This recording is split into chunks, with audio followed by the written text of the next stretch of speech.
Welcome to the Mid-Atlantic Bad Takes. Shouting loud, no time for breaks.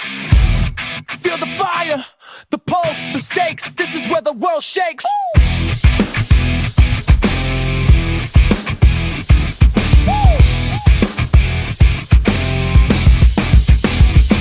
Welcome to the Mid-Atlantic Bad Takes.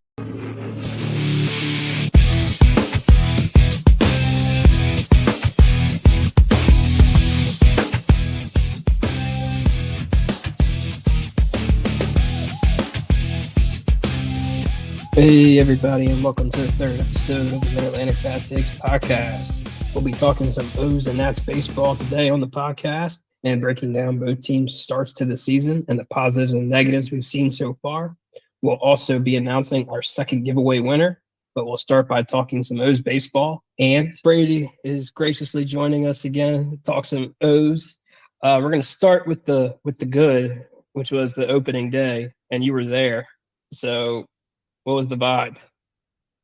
The vibes were great. It's been it was a packed house. I mean, it was a beautiful day. It was a packed house. There's a lot of great energy from the crowd, and haven't seen that in a couple of years. Early 2024, like 2023. But yeah, it was a great opening day. Could have used a little more offense, but Rogers, he wasn't as sharp as he was, but he pissed himself out of every jam he got himself into. He made it through the sixth inning, and yeah, it was a fantastic opening. Halsey was fantastic. Couldn't have asked for much more, honestly. Yeah. Does it seem like we always play the Twins on opening day? It has been several opening days in recent memory, from what I remember. I don't think I really can't remember a lot of other teams we played that I've seen as just like Twins. Yeah. We played the Angels a couple years back. Yeah. Yeah. But literally that's all I remember. Like us playing on opening day is Twins. Even in those Buck Showalter years, opening day is the Twins. That's all I kind of remember. Yeah, it just seems like they always shuffle between the same 3 or 4 teams in opening day, because it always seems like we're opening with the same people. Yeah. Yep. And I mean, so far this season,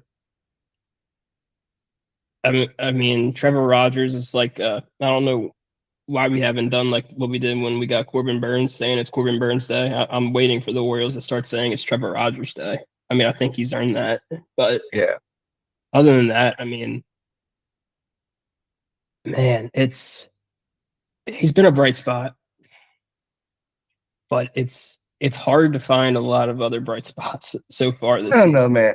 I honestly, I know it's not the hot start that everybody wanted, but there are some bright spots and there are some encouraging signs. I mean, the offense has not clicked. So we're still waiting on that. I firmly believe that it will click.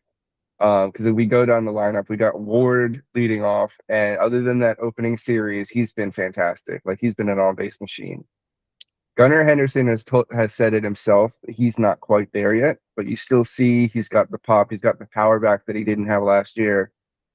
He just needs to stop, striking out on those close pitches. But I believe, obviously I have faith in Gunnar Henderson. He's not gonna, he'll get to where he needs to be. Alonso, I honestly kind of was thinking this at the beginning of the season, or at the very beginning before spring training, when he had a good spring training. I was kind of thinking that he might have a slow start. So that's what he's having. He's having a slow start. He's still adjusting to the Orioles, to the American League pitching. But he has a history of 35 plus bombs a year in his entire career, except for 2020. So I'm not worried about Alonso. He'll get there. Rutschman, so far, Rutschman's been looking like he's back. I don't need him to do too much more than what he's been doing. He just needs to focus on, keeping the strike. He's got a great knowledge of the strike zone, so he's got to focus on not stretching himself out like he was last year and chasing balls. and stuff like that. But he just seems like he's got his swing back. So I'm happy for that. And then on top of that, like Jeremiah Jackson's been doing really well. Blaze Alexander looking like a fantastic pickup now. Um, Tyler O'Neill he's slow coming on, but he has had some good power moments, especially that big home run he came up with. And I think the last game against the Twins. The two people that are worrying me in the lineup right now are Mayo and Cowser. Mayo, he had a great spring, and I had a lot of hope for it, but I don't know what it is, man. He's got to get through whatever this like mental block is. I know he's not going to be like, a guy to bat 300, but like he can be a guy that'll hit you 20 plus home runs, and he can definitely hit above league average, but he just has not, he hasn't shown it yet. So, I mean, if he's not careful when we get some of these guys back, he's going to be sent back to AAA, Cowser at this point, I don't know what we can say about Cowser, because he knows the game plan. Everybody in the stadium knows the game plan. Throw him off speed pitches, and he still can't hit them. So I love it's Cowser. been that for a couple seasons. I mean, defensively, he's really good defensively, which it's where his value is. But I mean, he's got to hit above 200. Like he's at 200. He's usually been a 220 guy. He's got to hit above that. Like if he can get to 240, I think that's reasonable along with the defense. Yeah, honestly, I would take like a 230 hitter as long as he hits the bombs the way he was. But I just haven't seen the power from him. Like if he's a 230 hitter and he hits those 25 plus home runs like he's capable of, I mean that right there is Santander numbers, and I'll take that any day of the year. Yeah, and I don't know what's going on with Sam Well. I mean, he's batting 148, and he's third on the team in strikeouts. I'm not worried. I think he's trying to hit the ball out of the park every single time. I'm not worried about him too much at the moment. I just think he's young and he needs to settle down. That's where I'm at with him. I just think I know he came up last year in September, but it's a lot different when you're coming up in September. You've had that whole year in the minors to like stretch yourself out and get yourself into a good split place for September, and then you come up and you're like batting like crazy. Him and Beavers both. So it's a little different when you're coming into the big leagues to start off the year. I think you need to adjust from where the league adjusted to you at the end of last year. And you need to he's still learning the big league game. It's still very early for him. I mean, we saw Gunnar in his rookie campaign, like he was batting like $150 through April it wasn't until late May that he really came on. Yeah. And I mean, so far, there's only 3 guys getting everyday at bats: Alonso, Henderson, and Ward. Right. And I'm looking at these other guys on the lower end of the at bats. I mean, Beavers looking good with the bat. Blaze Alexander's looking good, like Tavares, Mountcastle. All those guys are looking good with the bat. So at some point, I mean, do you think do we give Mountcastle that shot at playing some third? Because he came up as a shortstop, and then he did play some third, played some outfield, went to first. Like he's been a little bit around the diamond. Yeah, it's I think we need to see a little bit more. I think Albie's going to want to see a little bit more from Mountcastle, obviously. He wants to get him in. But I think at this point in the season, I think Albie, besides from his big 3 Ward, you went out and traded, one of your top prospects or, former one of your big arms. For him. And then you went out and paid Alonso $150 million, and Gunnar is going to be hopefully the face of the franchise for a long time to come. So those are the 3 guys you want in your lineup every single day, no matter what. The rest, I think um I think he's basically just trying to get everybody like as many bats as possible, kind of like not trying to overwork people early in the season.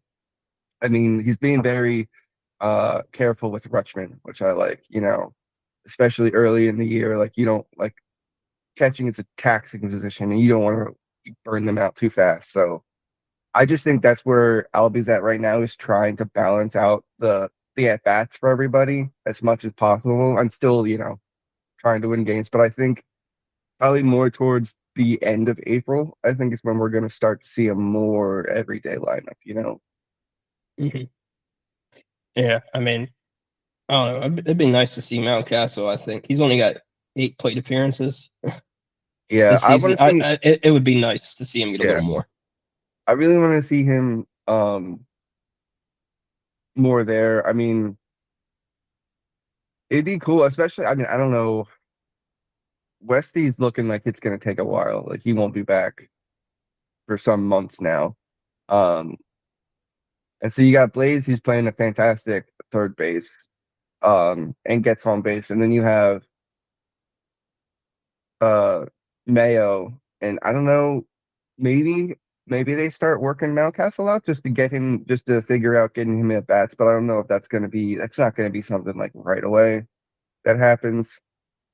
Yeah, I don't But think yeah, it's going to be a everyday thing for it him. would But be nice to see him like in practice or whatnot get yeah. like start getting some third base reps.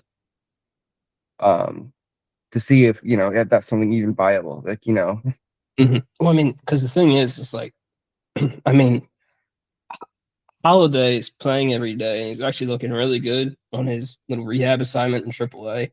And he's yeah, only on the 10-day injured list, but it still feels like they're going to keep him down a little longer than that 10-day period just to get reps and be ready when he comes up, which I don't know. I mean, we got Jeremiah Jackson and Blaze Alexander to kind of fill in there, which is, I mean, they've been playing solid. So I'm not too worried about keeping Holiday down for like a tiny bit of an extended period. But I also want to see yeah, Holiday come up because he is actually hitting really well down at yeah. AAA. But I mean, he'll be up. I think he'll be up by the end of April. Um, maybe they hold off until they're back home, after the road trip, or maybe they wait like, even wait a couple more series or whatnot, but I don't think they'll wait too much longer. Especially if he's batting, no,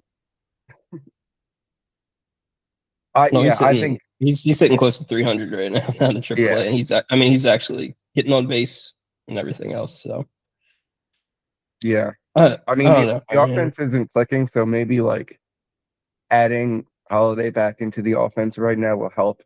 I just think like there's for the guys that are hitting, it seems like they're always hitting with 2 outs. yeah, Um, so yeah, like it just feels like the Orioles aren't firing on all cylinders. It's like if we have offense, we don't have pitching. If we have pitching, we don't have defense. It's yeah, but and it's still very early. So I'm not like we're not in panic mode yet. Like we're yeah, still in this. yeah, We can't dig ourselves a hole like we did last year. Like we're 2 games under 500.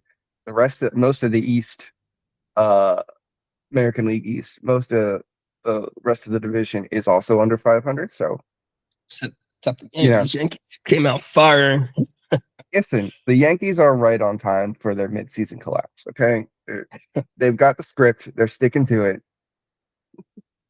Yeah, no, it's one of those things where it's early in the season, but at the same time, like we went through this last season where nothing could click at the same time. Like, I mean, that's the second half of last season. I mean, the Orioles social media team was literally gaslighting us every single day, saying, "Look at our pitching stats." I mean, because the Mhm. pitching was actually doing fantastic. It's like, oh, you want to gaslight us that we got pitching now, but we can't even win a game. Yeah, So I I mean, don't know. it is like I know there's an impulse to be like, oh, here we go, it's last season all over again. I don't. I think there's a lot of upside to this season that we didn't have last season. Yeah, Like I think there's a different of like guys starting out slow as opposed to just like all of the IL injuries we had right away at the beginning of last year, and then like just like like our whole entire rotation not being able to like pitch at the beginning of the Yeah. year, which like I mean we haven't really talked about it yet, but like this rotation is still I still believe it's a lot better. Well, I mean, Trevor Rogers is looking like he was last season. So, I mean, you said you would like to see an extension get done before the All-Star break if he kind of Yeah. started out like this. So, I mean, at this point, it's one of those things where like, you extended Boz. We got Bradish for a few more seasons. I'm kind of with you. Like, what's after that? Like, there's really Yeah. nothing to be excited about. So at this point in time, it's like pitching's hard to come by for us. Let's get something done with Rogers just to keep him in an Orioles uniform. Yeah, I would like to see them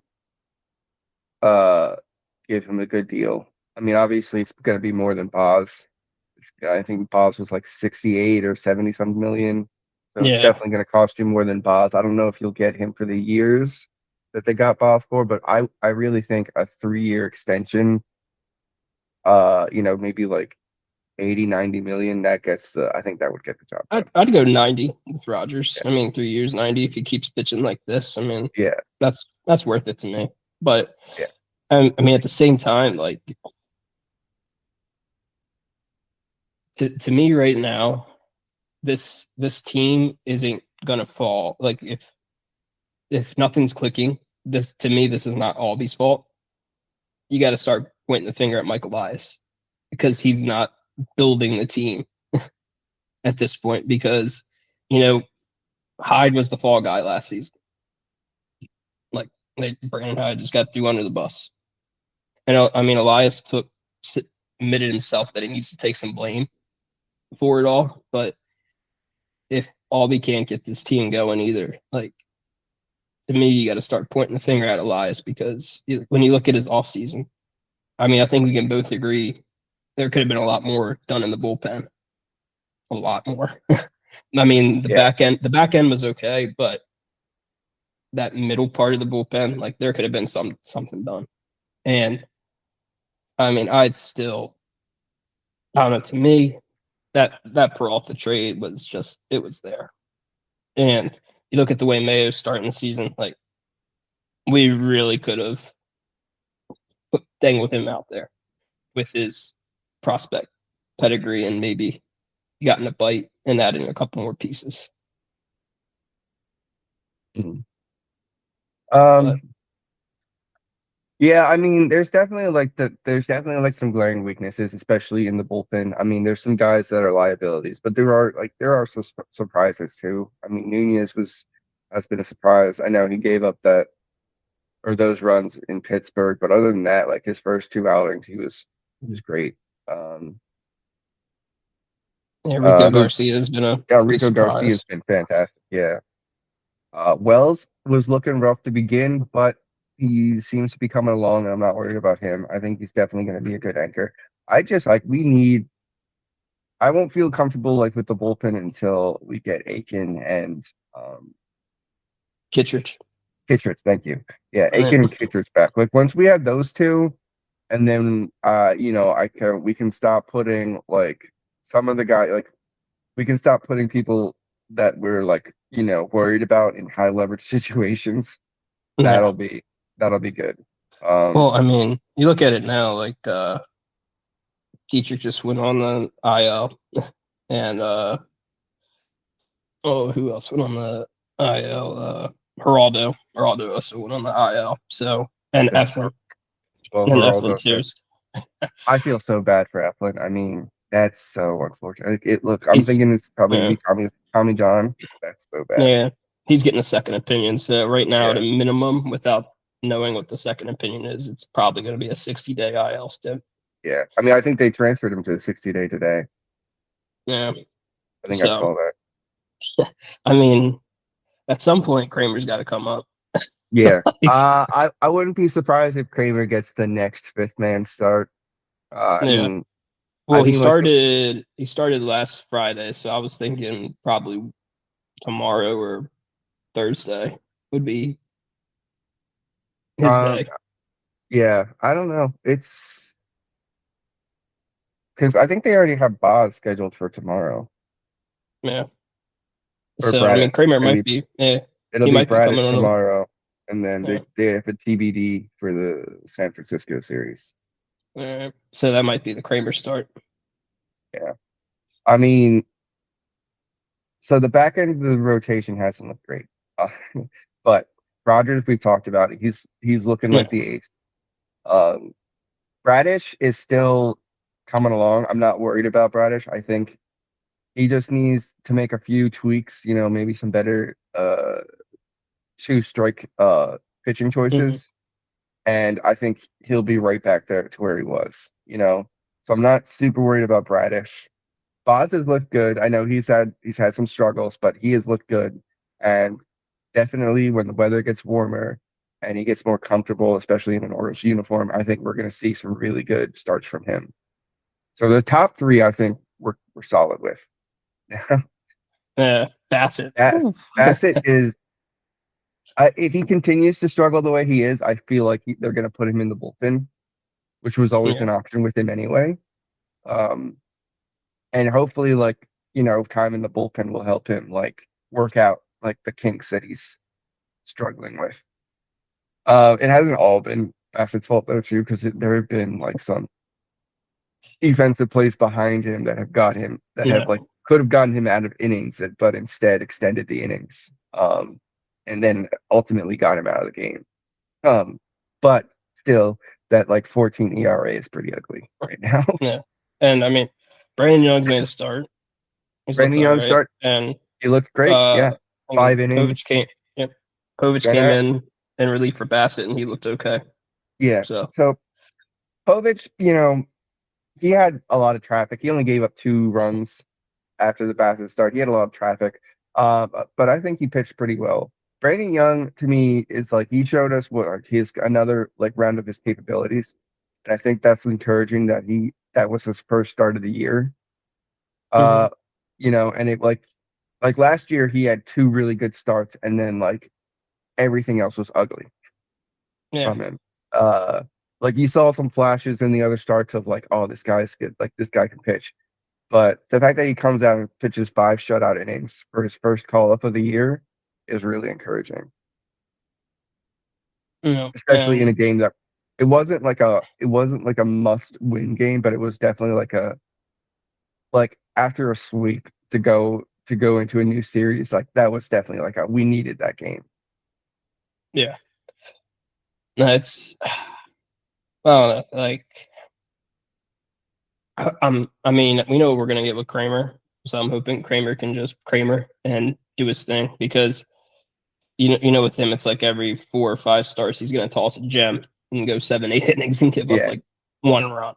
And that's Yeah. to me as a back end guy, that's nice to have because he's usually gonna go 5 at a minimum, and he's gonna give up somewhere between 3 to 4, which Yeah. is not that bad if the offense is clicking. Right. If he gets the run support, then he can win that game. I'm wondering Kramer. I'm wondering if they keep him down for another start, one more start in AAA, especially because his first start didn't go super well. I'm wondering if they just give him one more start in AAA before they call him up. But yeah, or they could be we need the reliable, proven guy now. Yeah. Even if he has to grind his way through 5 innings, and it's not pretty. Yeah. But yeah, I mean, even if it's not pretty, having a guy grind through 5 innings is a lot better than a guy, going in for 2 innings and then you tax your bullpen. So Yeah. No, I mean, looking at our top prospects right now, I mean, you got Luis De Leon, left-hand pitcher down in AA, Trey Gibson in AAA right now. They didn't have good first starts, but those are guys that are predicted to be joining the team this season. I mean, Enrique Bradfield's predicted to join the team this season as well. So, and Nestor German, he's in AAA. He didn't have a couple starts either. So, I don't know. Like, there's nothing down in the pipeline that people are excited. Well, I mean, people are excited about Trey Gibson just based on the spring training, but like as of right now, there's nothing that I think I'm excited about. We're being like, put this guy in the rotation right now. He can help. Mhm. He can help us and fix a little bit of the problems. I I mean, we got people on the injured list. I know that, but it'd be nice when Aiken and Kitchers come back because that helps the bullpen a ton. Yes. But at the same time, I think we all knew it was a hole heading into the season, and Elias really did not go all in with addressing it, And at the same time, for some reason, I mean, this is the first time in a long time being an Orioles fan where I'm just like, we're not developing bullpen pieces. Because, like, how many top prospects that were supposed to be starters didn't pan out as starters, but we transitioned them to great relief pitchers? Like Britton, Mattis, BJ Ryan, like all those guys were like dominant relief pitchers. And then like we would go out and add to it O'Day, Brad Brock, trading for Andrew Miller. Like we found the pieces to be dominant in the bullpen because at that time, I mean, our starting pitching wasn't terrible, but it was mid, and they would go 5-6 innings, and then you need those guys to go to shut out the 7, 8, 9, and that's what they did. But for some reason, we just can't develop them on our own anymore. I don't know what to say. I mean, there's like some frustration there. I mean, the good news is, like I said, I do think we have better pitching than what's been shown so far. I do think, that like if we just give it a couple weeks, these guys let them get the like fully work the rust out. Because I know people say, "Oh, you have spring training, get all spring training," but it's like, spring training, isn't pitching in the isn't pitching like in a real game. And it's mean, those pitchers are also working out kinks and they're trying new pitches. They're not trying their good stuff. They're trying a new pitch to see if it works. And then when they get into a game, you're going to see the good stuff. You're not going to see these tweaks that they're trying out. And like also they're like some of the people they're batting against. It's like those are guys from like some of them are from single A, depending on the guy, So to me, it's just like it's still very early, and it's still like, your worst starter in April can be your best starter in September. So I'm not worried. I'm not like super worried and like Ubaldo Jimenez, baby. Ubaldo Jimenez.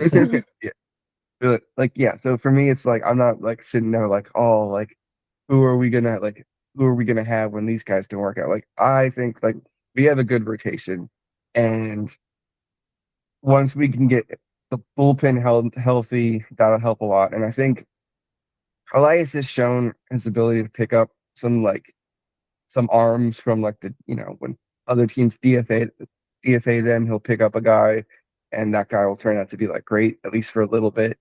So yeah, I mean, he picked up a left-hander today. We'll see how that works out. The guy, I mean, I looked at his stats. He doesn't have terrible stats in the minors. No, I mean, here's the thing. Like, he pitched really well, but he only pitched like 2 innings, and he's 30. Yeah, that's one of those things. He's been a career minor league guy. Yeah. Well, he's in our bullpen now, so we'll see how he does. Yeah. Oh man, but no, I mean, I think the best thing this season is lineup wise. Pete Alonso's been a pretty consistent guy his whole career, so that's a nice. And Gunner's been pretty consistent. So at least you have 2 consistent pieces, and Ward's been pretty consistent, mostly 2. So at least there's like 3 consistent people in the lineup, which we didn't really have last year. And, if Blaze and Jeremiah Jackson can keep doing their thing, those are 2 great utility guys to have. And if Adley's back to form, which he's kind of shown a little bit this season, that helps a lot. If he had hit that ball that he hit last night, if he had hit it like 2 months later when it was a little bit nicer out and it wasn't fucking freezing on the stadium, that ball would have been gone. Easy. Yeah. Yeah. I mean, still it's still a little discouraging though that you beat the White Sox only 2-1. Like that's like I mean, luckily it was a Rogers day, so that helped. No, it's a Rogers day today. It was a Young day yesterday. Oh, it was a Young day yesterday. That's right. Yeah. Yeah. No, but I don't know. Like, it would just be nice to see everything click all at once. Where we can put up six runs, only give up 2 pitching. Like, it would just be nice to. I'm not expecting us to put up double-digit runs all the time, but it would just be nice to see us put up more than 3 runs and the pitching hold up at the same time. Yeah. No, I don't think we shouldn't need Halsey to come in for every win. Yeah. Like we need a game where we can like cruise, You need a game where you can get up by 5 and then you throw in like once your starter's done in like the 6th inning, you can put in you can Suarez for like 2 innings and then Suarez for 2 or 3 innings and then Cano can have the 9th. Yeah. Like it would just be nice to have that on a more consistent basis where it's not like, hey, Helsley, you need to come in 4 out of 6 days this week because we can't score runs. No. I mean, you especially like using your closer too early, too often is not a good recipe for success. Yeah, and I mean, because we saw how this played out last year, where the starting pitching would hold up, get us through 6 innings, and then we'd blow it in the 7th and 8th. It didn't matter who came out of the bullpen at that point. Like you could put your closer in the 7th, and we'd still blow it. Mm-hmm. Yeah. So. Yeah, I mean, so, I mean, rest of April, what are you hoping for? Well,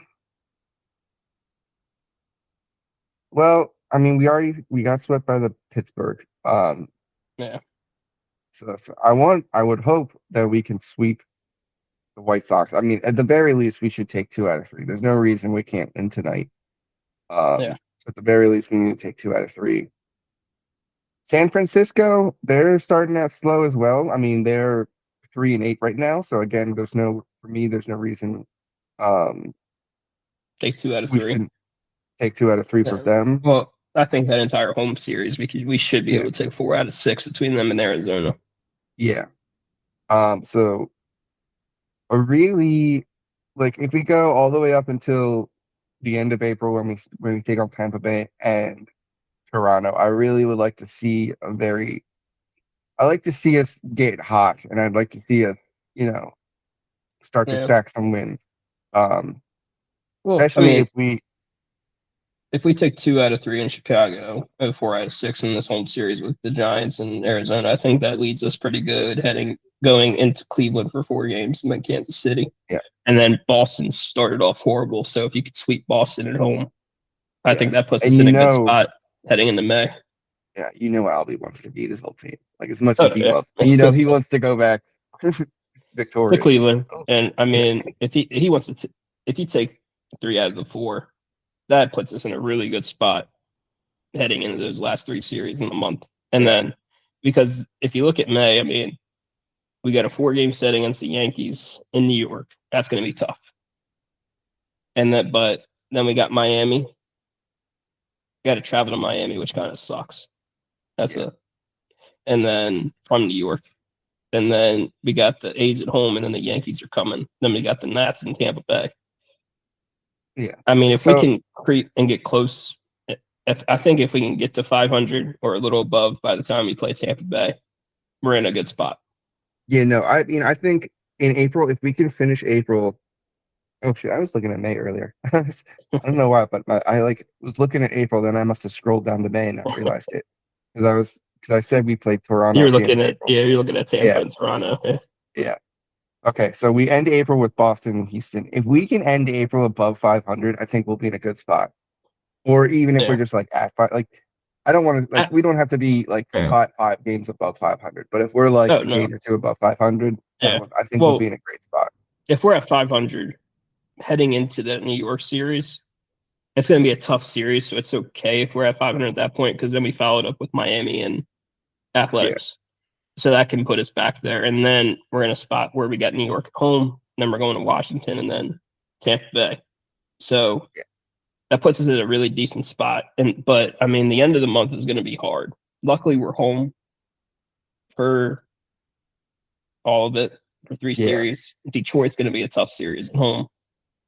Toronto's definitely going to be a tough series. We got Tampa Bay sandwiched in between. So, I mean, that's where we at least want to be a little above 500 heading into that stretch, because that's going to be a tough road. Yeah, I mean, hopefully we'll see how Tampa Bay. Well, not Tampa Bay. We'll see how Toronto is. I mean, I'm sure they'll figure it out, but they've not had a strong. They've had a worse start to the year than we have, honestly. Yeah. Well, I mean, the problem is we're playing them at the end of May and not, because like Boston, we're still hoping they haven't figured it out by the end of the month. So, I mean, that's what we're hoping for when we play them. But Boston, like I said, Boston is going to be one of those teams. Like once these young guys get hot, then they're going to look great. But then, like when the young guys aren't hot, they're gonna, they're gonna do what they're doing now. Yeah, I mean, that end of May and beginning of June, that is a rough stretch when you're looking at it. Yeah, because we got Seattle, at that point, Padres, Dodgers. At that point, like the end of May in June, like we need to be in full season swing. Like we need everybody's got to be clicking at this point. And if it's not, then that's when we have problems. That's when it's like, okay, Elias, this is another year you've wasted, kind of. I know, because I mean that's the rough thing, because it would really be nice to be. I think if we're at, I mean, it's gonna suck to be at 500 after the middle of June, but when you look at that stretch, if we're at 500, and then you look at heading into the All-Star break, you got the Angels, the Nationals, the White Sox, Reds, Cubs, Royals. That's definitely some winnable games there. So if we can definitely be like 3 games over 500 by the All-Star break, that puts us in a decent spot to at least shoot up from there. Just because, I mean, you look at the rest of the schedule, we got a lot of tough series out of the way at that point. Yeah. And it's not smooth sailing, but it's a lot easier sailing from there. Yeah. Playing the Dodgers. I like that we're playing the Dodgers early. Get that series out of the way.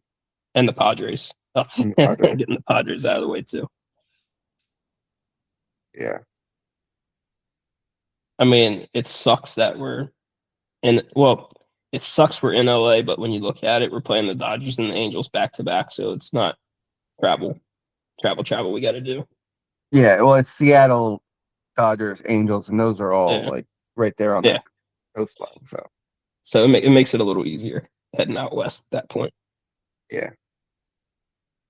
But yeah, I mean, I think by the end of June, it's going to be telling, just because that those last 2 series, the Nationals and the White Sox, you got to sweep those.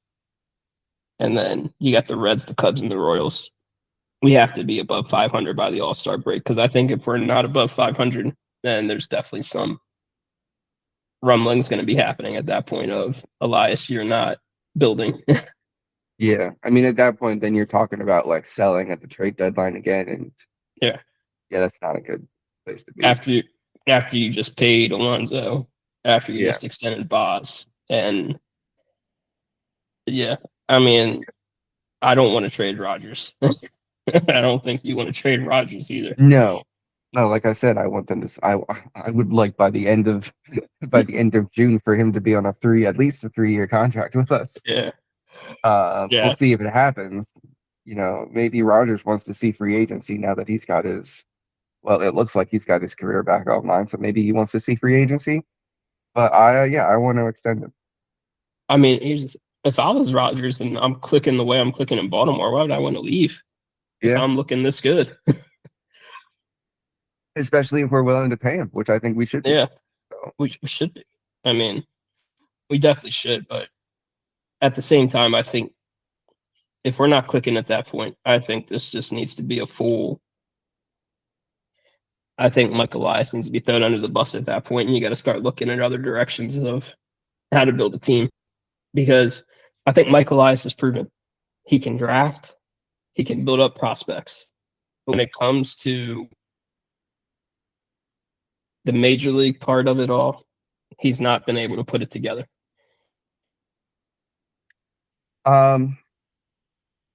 Yeah, I think like I think this season is going to be really telling to see how it goes, to see if he did enough, um, and if he could continue to do enough throughout the season to keep us where we need to be. I mean, because I like Elias, but again, if this is another season gone, another season of Adley and Gunner gone, then yeah, there needs to be a deep, because we can't go into another full rebuild. Like we just can't do that. Yeah.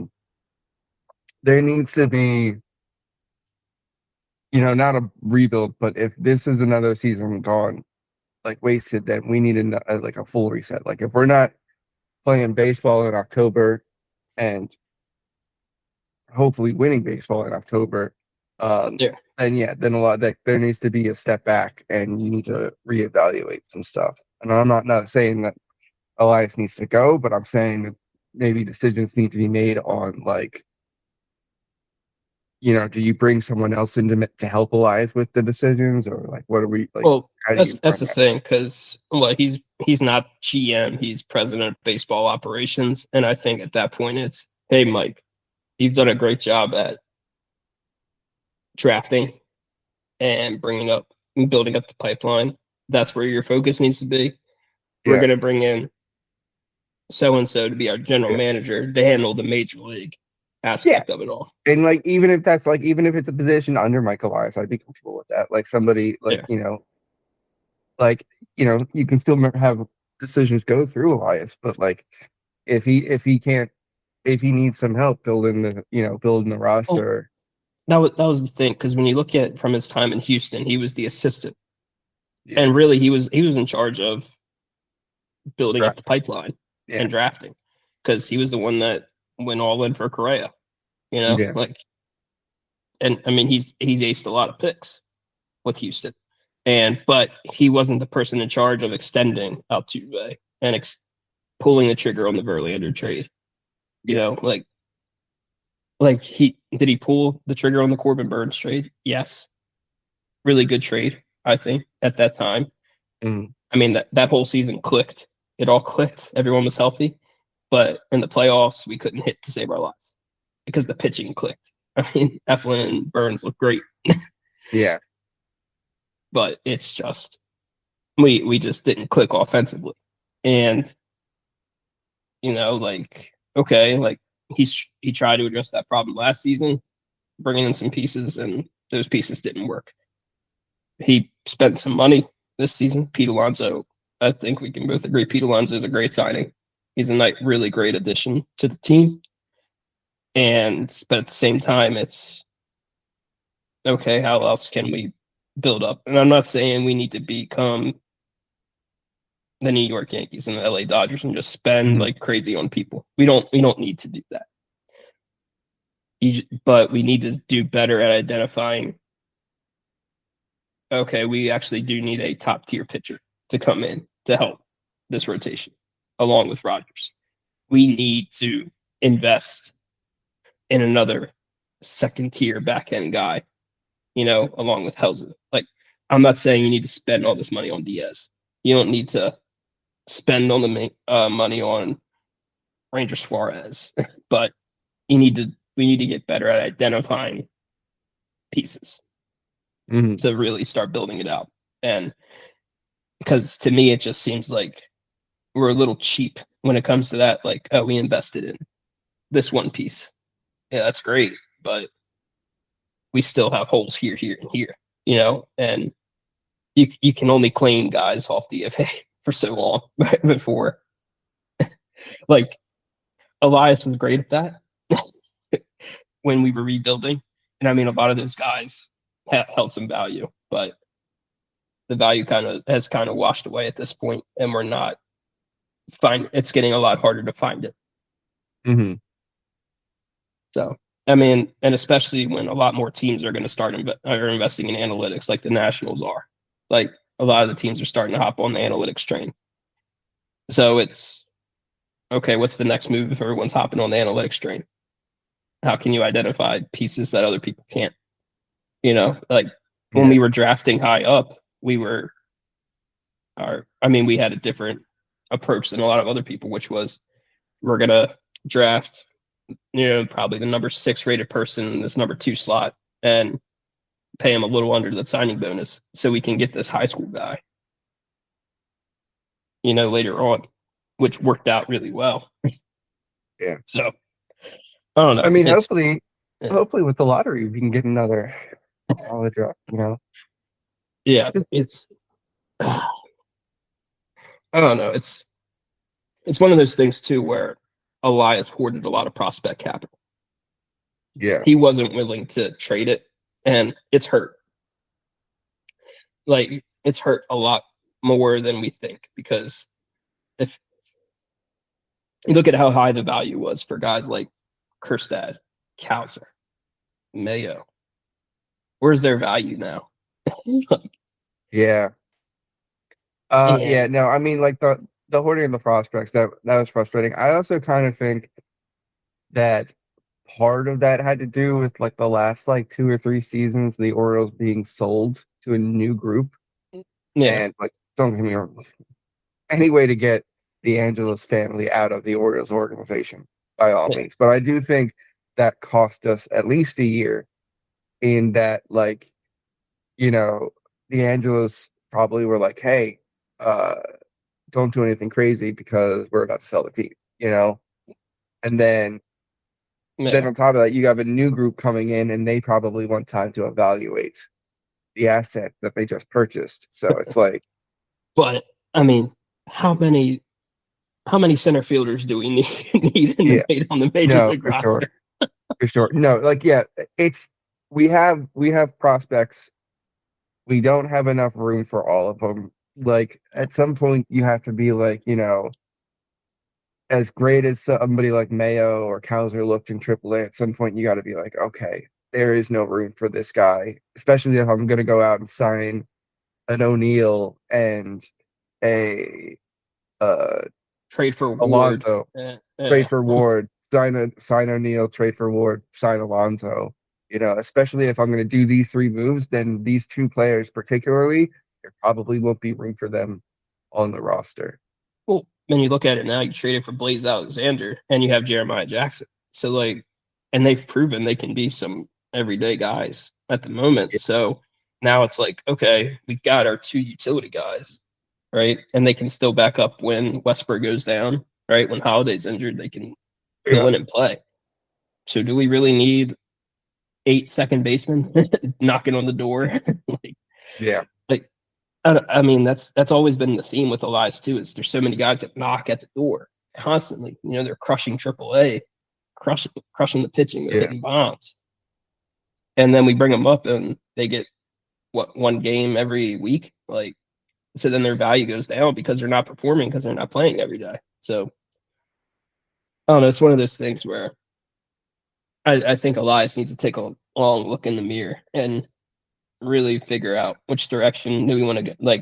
At some point you got to make the move to go all in. Yeah. Now, I do want to see him make these moves, but I also I am with the Elias mindset to an extent when it comes to I want them to make the moves for us to win the World Series, but I don't want him to make the moves to where we wind up like Texas was for the last 3 years. They won the World Series and then they've basically been in purgatory. Now, it looks like they're actually going to be decent this year, from what I've seen with their players now. So they're probably coming out of it. But that definitely it definitely cost them when they went all in. Yeah, then, it worked out for them, But I definitely I don't. I mean, I want to see the Orioles win the World Series, but I don't want to see it mean that for like another foreseeable future we're kind of out of it. Yeah, You I know? mean, because you don't want to be like Kansas City or Yeah. Texas, and yeah, No. and I also don't want to see us doing the same stuff of unless it's Gunnar Henderson. I don't want to see us doling out 7, 8, 9, 10-year deals. Gunnar Henderson's Yeah. the only one at this point where I would say, Gunnar, you want a 10-year deal? We'll make something work. Yeah. I mean, honestly, at this point, I don't want to see Gunnar Henderson in anything but Baltimore or black and orange. Yeah, Notice yeah. I said Baltimore black and orange. There are some Yes. other black and orange teams in this league that I don't want in there. Yeah, and I mean, Alonso with a 5-year deal is I don't mind that at all either. Yeah. Like, it's even though it seems long term, it's really not that long term for a consistent player. Yeah. It's stability. He's proven it. Good deal. But because we made those bad deals in the past, when we were trying to keep the core together. we're we're Mhm. just like now Adam Jones worked out to me. Oh, That Adam absolutely. Jones deal worked out. The 6-year extension we did worked out fantastic. But I mean, you also see we couldn't work out a lot of other deals, and then we invested in Chris Davis, and yes, we all know how that worked out. But I mean, like because you look at who we didn't extend that we should have: Nick Markakis, possibly Matt Wieters for a little longer, just a little longer. Like Yeah.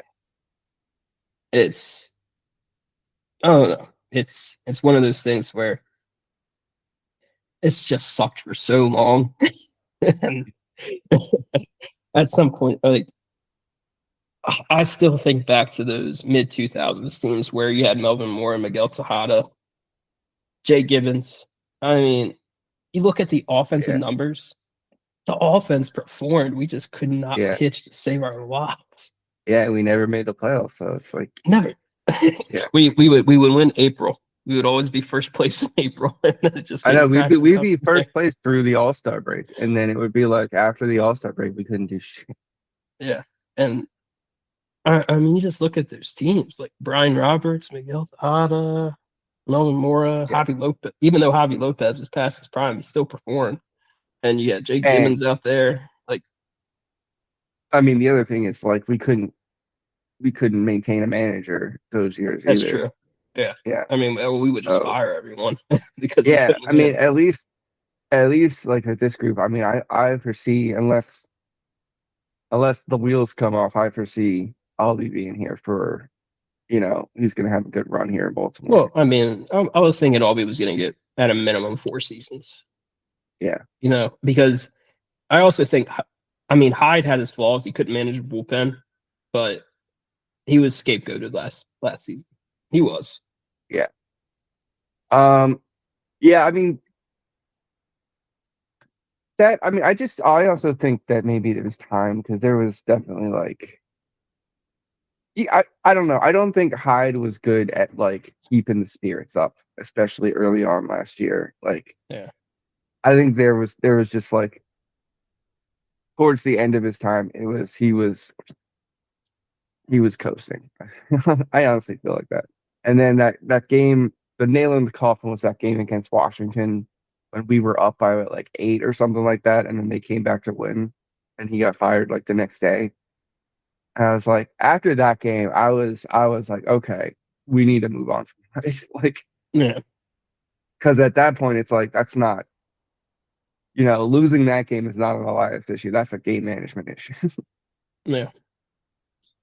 Yeah. Oh, no. Well, we'll see how it goes. Well, I know the O's game is about to start. So, Yeah. all right, man. Good talking with you. All right. And You too, buddy. we'll definitely talk some more O's and Ravens in the future. Sounds good. All right, here we go. We're going to randomize our winner here for the Rick Dempsey autograph card. Good luck to everyone. We're going to try to roll a 5 or better here on the first try. And looks like we got ourselves a 12. So we're going to go to our list here, randomize it 12 times to get ourselves a winner. So here we go. 1, 2, 3, 4, 5, 6, 7, 8, 9, 10, 11, 12. All right, congrats to Brady. Pulling out the big win here for our 1983 World Series MVP Rick Dempsey card. We'll have a giveaway coming up again in a few weeks. Probably do a 1983 World Series champion with that one. And then be on the lookout because hopefully soon we'll be giving away a really big card after that one. So be on the lookout. Remember, it's always free to enter. Just head over to our social media pages to figure out how, and hopefully you'll be able to join in on the next one. All right, and now back to more Mid Atlantic's Bad Takes podcast.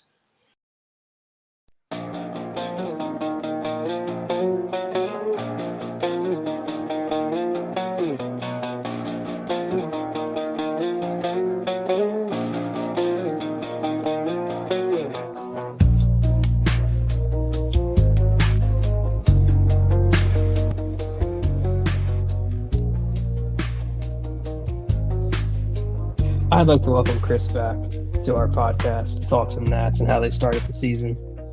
And the good news is, first sip, celebrating the 21 years of the Nationals. Yes. What a way Happy to to be start. here.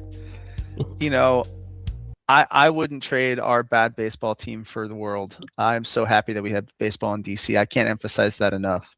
As rough as it's been to be a Nationals fan for the past I guess 6 seasons now, the fan base, like, we remember what it was like to not have baseball in DC. And no offense to the Baltimore Orioles, but I enjoyed going to Orioles games. I still have some fondness for our sister team, if you will, but that's not my city. Those aren't my people. I grew up with Cal Ripken and Mike Mussina, but they were in a different town. We finally have baseball in DC, and I hope it's here to stay. Metro to get to. You didn't have to hit a metro and then a little shuttle to get to Baltimore. That's true. That's very true. Yeah, or hop in an Uber, take an Uber to Baltimore. It's like a 45-minute ride. You better be ready to talk to your Uber driver. You're gonna hear some things if you're getting an Uber to Baltimore. You're gonna hear some stories. Let me tell you. Yeah, about the last time we dropped someone off in Baltimore and now we took a wrong turn. Yeah. Well, Baltimore's not that bad. It's not that Oh no, bad. it's not that bad. I will say this: the last time I parked somewhere, I went to a Ravens game and I tried to find some cheap parking. Yeah. Oh man, I saw someone get carjacked. It was a night game, so I'm walking back to the car. Right on the street, someone's getting carjacked. I'm just like, please don't follow me to my car so I can go home. Nope. You eyes forward, walk fast. Goodness. Yeah. But, yeah. See, that's why I like the DC Pub Bar, because the Metro is right there. It's just across the street. You just have to walk across the street. It is. I will say that the area that the ballpark was built in definitely had a reputation before the ballpark was built of being a very unsafe area. Also, Chinatown, before the what are they calling it now? Capital One Arena. Before we had the hockey and basketball stadium there, Chinatown was known for being really, really sketchy. There were lots of like old, dilapidated row houses that had fallen into disrepair. People were just squatting in them doing drugs. It was a rough place. So, DC has had the advantage of these sports stadiums that have sort of been dropped into these areas and made them a lot safer. Yeah, and I will say, while DC is expensive, the ballpark is in a really nice area. A lot of nice places to go before a game. It's been great. I mean, they planned it all together. It wasn't just that they were just going to build a ballpark. It was, we're going to build a ballpark and we're going to build apartment buildings and restaurants all around it. And they did it all at once.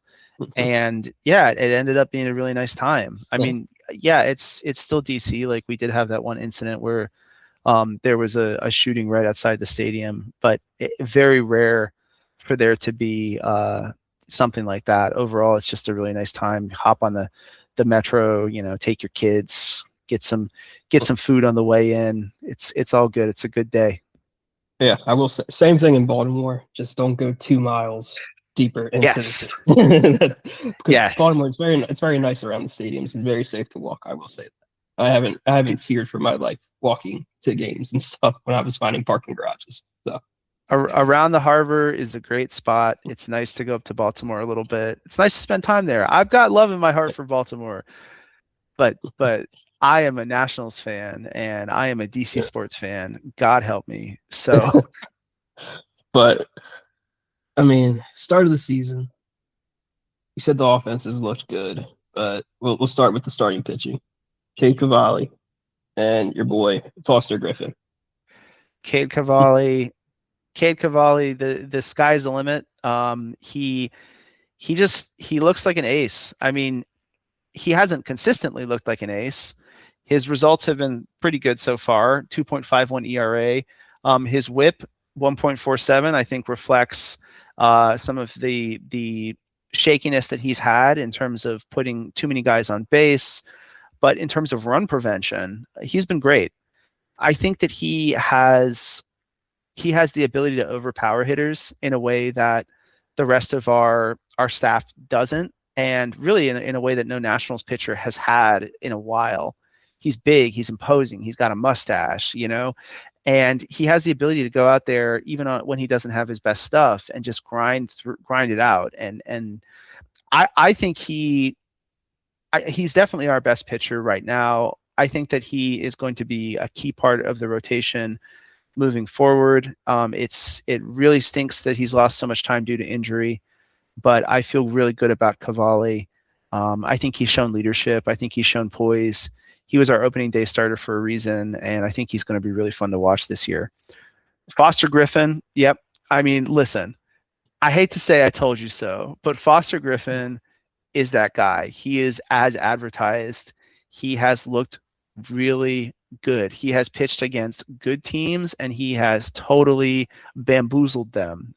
He's a pitch mix guy. I think he throws 7 pitches. So he is always messing with what he's throwing, and he's totally kept other teams off balance. Apparently they don't have a lot of footage on him, a lot of tape on him, except what they got from Japan. So they haven't really had time to analyze him. There's always that concern that they will be able to analyze him, figure him out, and be able to hit him a little bit more. But so far, he's been a stud. I mean, he's had 2 starts, 1.30 WHIP, 2.70 ERA, really good numbers. We'll see if they stay that low. But he's been great. Now, I will say he only went 5 innings in both of those starts. So he's not a guy who's going to go deep into the games, but he's looked like a really, really strong addition who will either be a part of our rotation this year, maybe next year, or he's the type of guy that we could maybe trade and get some really, really good interest for him at the He's giving me break. some Tommy Malone vibes when Malone was with the Orioles, and he did well during that COVID season, where he wasn't overpowering, but it was a lot of pitch mix and location. Just hit the corners and get guys to swing over stuff. The batters just look bewildered. I mean, he's fun to watch. They're kind of, he's a dude. Like, I feel really good about him. I feel really good about that signing. I have a lot of faith in our front office. Paul Taboni in his first year, I think he's made mostly really, really good moves. And Foster Griffin is key among those. He identified, hey, here's this guy. He's crushing it in Japan. He's not getting the attention that he deserves from MLB. Let's take him. Let's bring him in on a team-friendly deal, and let's put him in the rotation. And so far, it's worked out really well. Now, for every good move, there's also a bad move. There's also enter Mike McCullough into the chat. Yes. Miles Mikolas has been a disaster. We kind of knew when we were getting him that he has had a string of, let's say, rough seasons. I mean, he's 37. I'm 37. I'm over the hill. So, about his future. But I will say that the results have been really bad. 12.1 innings pitched over 3 games. Not good for a guy who's supposed to be an innings eater. 12.41 ERA. That is about as high as my ERA would be if I was throwing out there. That is position player pitching numbers. 2.35 whip. 2.35 whip. That means that he is averaging two guys on base, more than two guys on base every single inning he's out there. It is just batting practice against this guy. He doesn't look confident. He doesn't look comfortable. Yeah, I don't know how long he's going to stick around in the rotation. So far, the results have been really, really poor. In his last start, he looked 22 hits, 19 runs. That just tells you all you need to know. Yeah, I mean, it's that's like what? That's like the White Sox offense right there, right? Yeah. But yeah, he's not been good, and he hasn't been the innings eater that we need him to be. I mean, that's his job. He needs to go out there. He needs to pitch 5-6 innings. If he can pitch 5-6 innings, give up 4 runs, he's got a spot. There's room for a guy like that, especially when we have so many young players that we aren't trying to overstress. I think there's a lot of concern. If you look at the last few seasons of Nationals pitching, there were a lot of injuries. And then there were a lot of regressions. So guys like Jake Irvin and Mitchell Parker, they stayed healthy, but they looked really bad last year. And in 2024, they looked solid. Jake Irvin looked great in the first half of 2024. He was on the edge of like maybe being an all-star. I mean, he was pitching really, really well.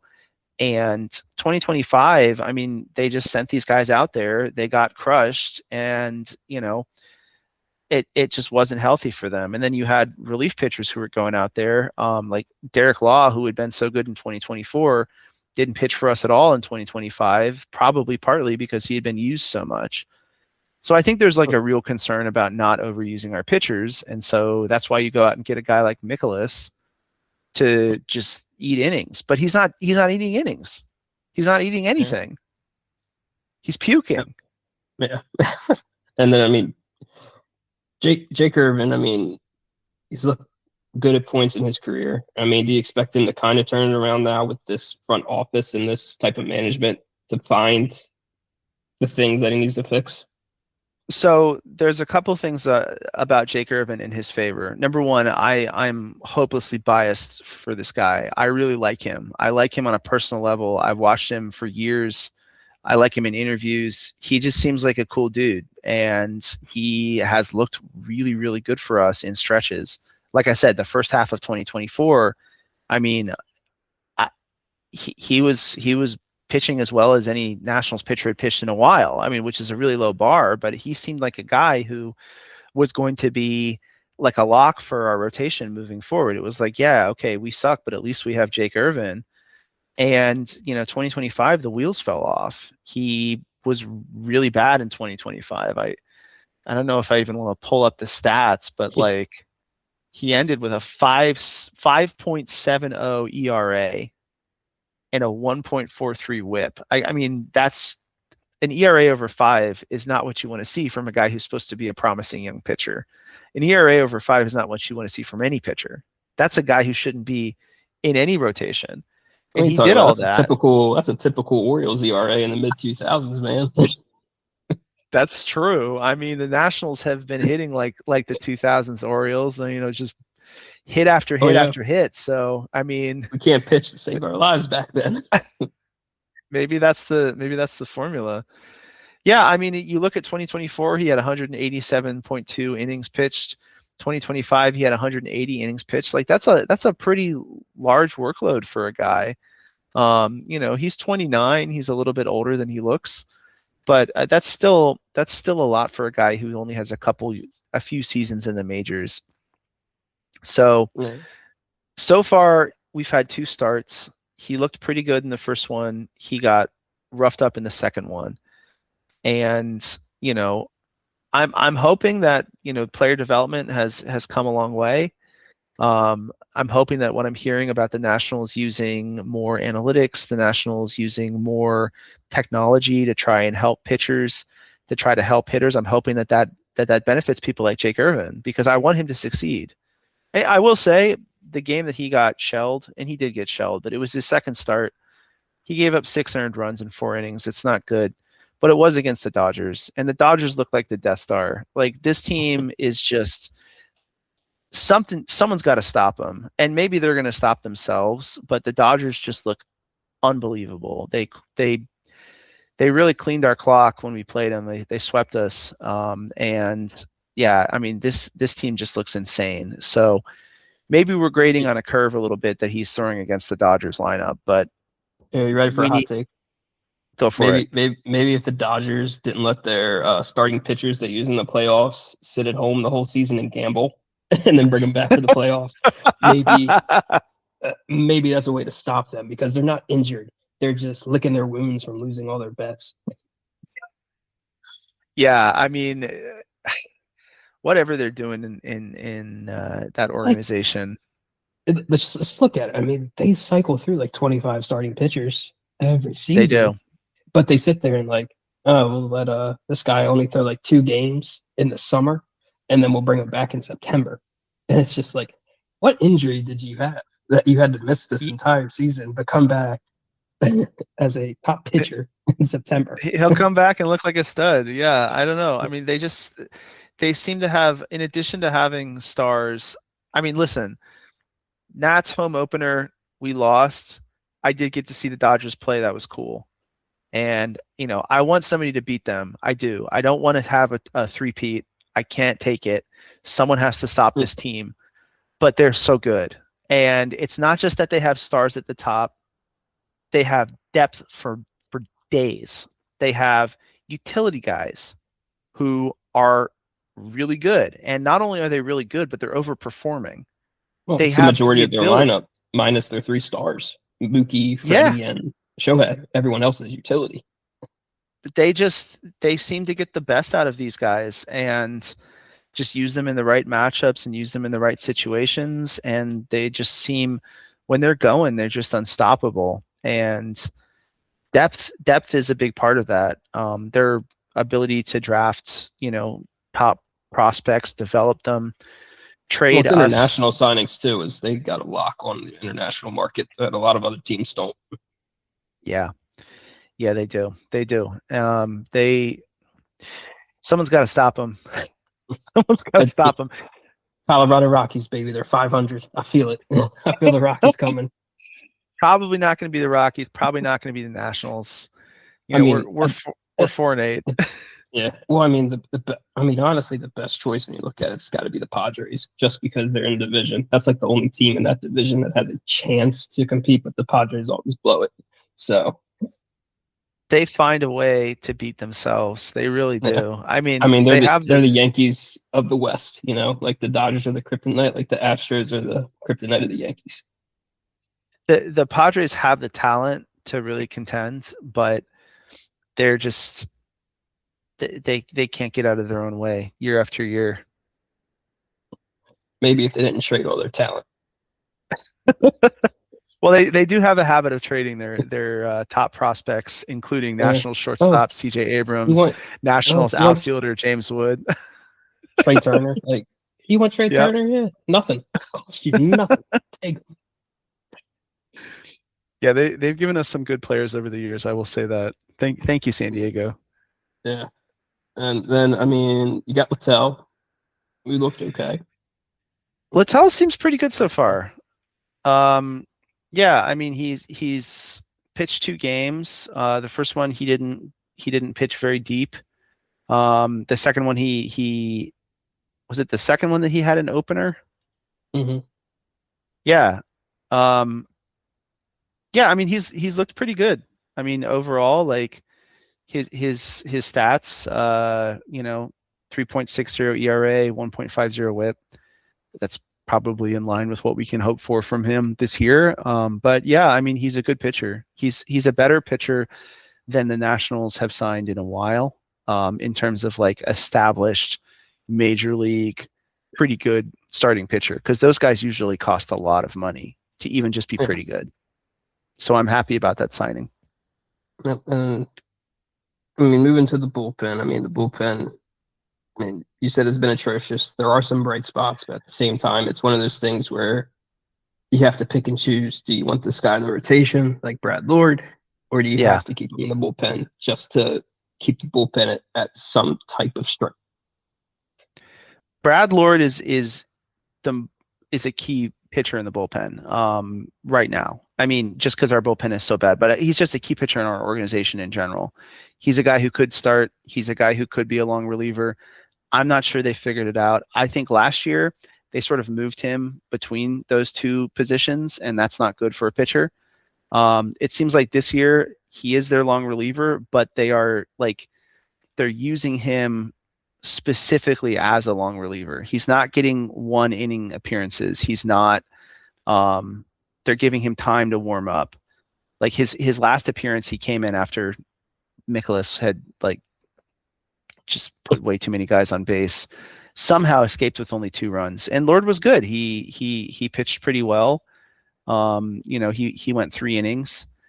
His appearances so far this season, I mean, he's had 4 appearances, 2.1 innings, 3 innings, 2 innings, 3 innings. So they're clearly using him as a stretch option, as a bridge guy. And he's been decent in that time. 4.35 ERA. I think he could do better than that. I think that's probably his floor. He's still really young, but yeah, I think Brad Lord is a dude, but I don't know where he ends up in the long run. I just know that he probably stays on the team for a long time. Yeah, and I mean, Cole Henry's the other guy they've been using pretty heavy, and so has Waldachuk. So, I mean, yes, do you see Cole Henry possible? Like, do you see any of Brad Lord or Cole Henry taking over for Mikolas if he keeps crapping the bed? So Cole Henry used to be a starter, but I think the thing about him is that he had TOS, if I remember correctly. So I think that they're kind of unable to use him as a starter because they don't want to exacerbate that. I mean, so far he's looked pretty good as a reliever. I mean, 3.86 ERA is not fantastic, but it's solid for our bullpen. I mean, you look at the ERAs in the bullpen. Gus Varland, 6.75. Andrew Granillo, who just got demoted, 12.46. Waldachek, 7.04. CNL Perez. We warned you about him.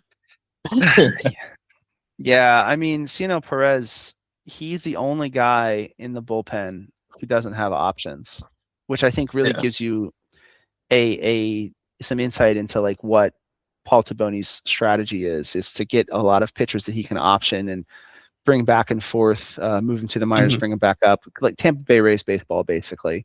Yeah. And Perez is the one guy who's the veteran. He's out of options. He's got years of service time. He played in the O's for a while.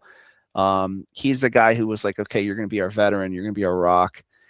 Yeah, not by fan choice. That was all Mike Elias. Mike Elias, I love this dude for some reason. And he would literally not offer contracts and arbitration to other relievers, but he would keep Perez.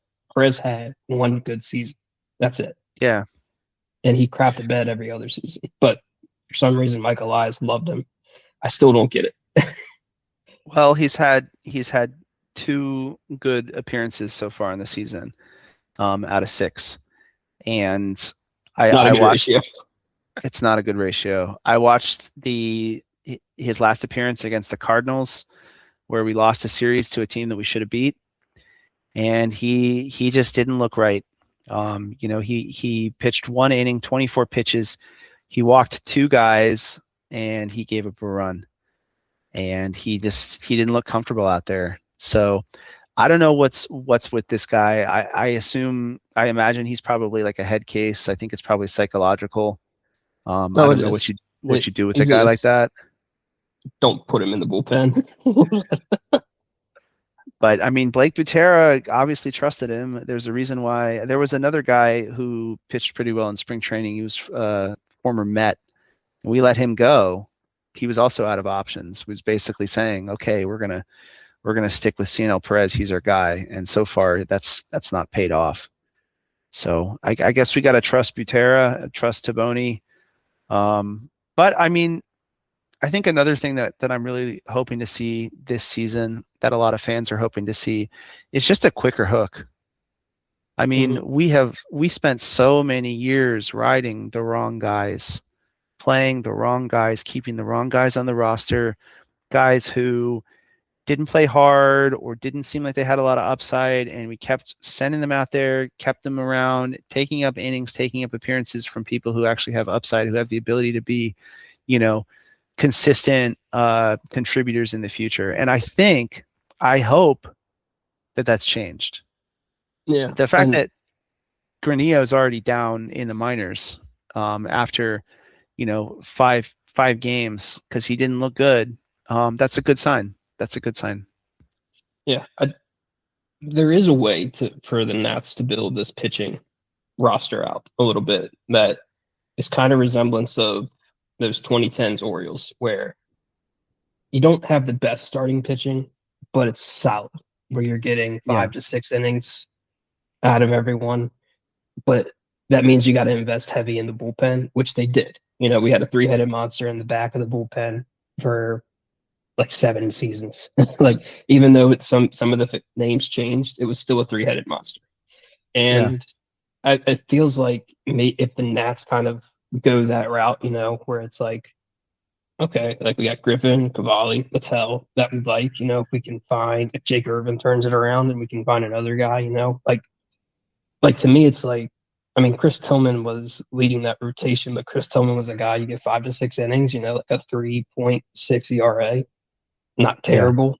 You want out of a number one, but at the same time, it's like you're not afraid to go to the bullpen if you need to, like, because you have guys you trust. I think if the Nats kind of look at that and be like, okay, let's just start it out like this, because you want to get out of this rebuild because you're getting tired of the rebuild. It's been going on for too long. It's like invest in the bullpen, and then at least you have guys you can trust. Where it's like, just give me 5 innings of 3 to 4 run ball. Your offense is clicking. We can trust these guys in the bullpen to not give up any more damage.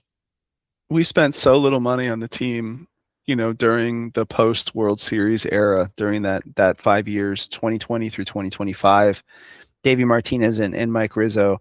And, I don't think Mike Rizzo had been getting a lot of support from ownership in terms of money to spend on free agents. I think it's pretty clear because the Nationals spent so little money. What money we did spend was often going to guys who had been signed to win that 2019 World Series. Patrick Corbin, Steven Strasburg.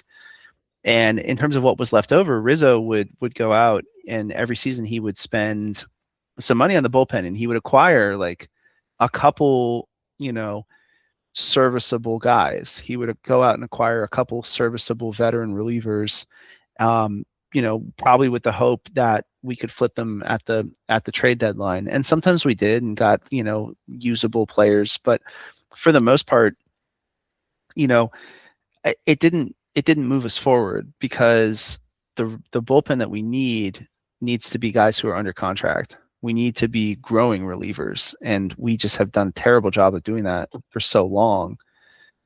So hopefully, and you don't necessarily, when I say grow relievers, it doesn't necessarily mean you have to draft a guy. Like, you can bring a guy in on a minor league contract, and if he pitches well and he's under team control for a long time, you might as well have drafted him, right? So, well, it's also the waiver wire, because I mean the Orioles did that with a couple guys where it's like you claim failed guys that are struggling starting, like Tommy Hunter, and then you turn them into this weapon out of the bullpen for an inning. Like, there's ways to do it where it's like, starting pitching, you got a 5 ERA, but hey, we just need you to go all out for this one inning once every 3 days. And they look fantastic doing it, because Tommy Hunter's velocity uptick 6 miles an hour. Just putting him in the bullpen and letting him go for an inning. It was insane. That's wild. Yeah. I mean, that's, and to do that, to have guys who could be good relievers, you don't just need good relievers in the minors, you need good starters in the minors to have people who can be converted. Because maybe you have a good starter in the minors, but he can't go deep in games, or maybe there's something else wrong with him, right? You need to be growing good starting pitching to get good relievers out of those. Like Cole Henry is a perfect example. He's a guy who was highly touted as a starting pitcher. He got injured and was out for a while, had TOS. Now he can't go deep into games, but what can he do? He can be a reliever for us. So yeah, I'm hopeful that we at least have more options. I'd say that we have more pitching depth in the organization this year than we have had in a really long time. Partly because I think Mike Rizzo did make some moves to rebuild that, but mostly because Paul Taboni has been making some really smart moves. You can't be afraid to trade for that either. You can't be afraid to trade for, minor league relievers, young relievers, guys who, maybe they're not quite at the waiver wire, but maybe they're like the next step up. Maybe they're guys who are just not getting an opportunity in an organization, and maybe that organization will trade that player to you for relatively cheap. So you got to take those opportunities.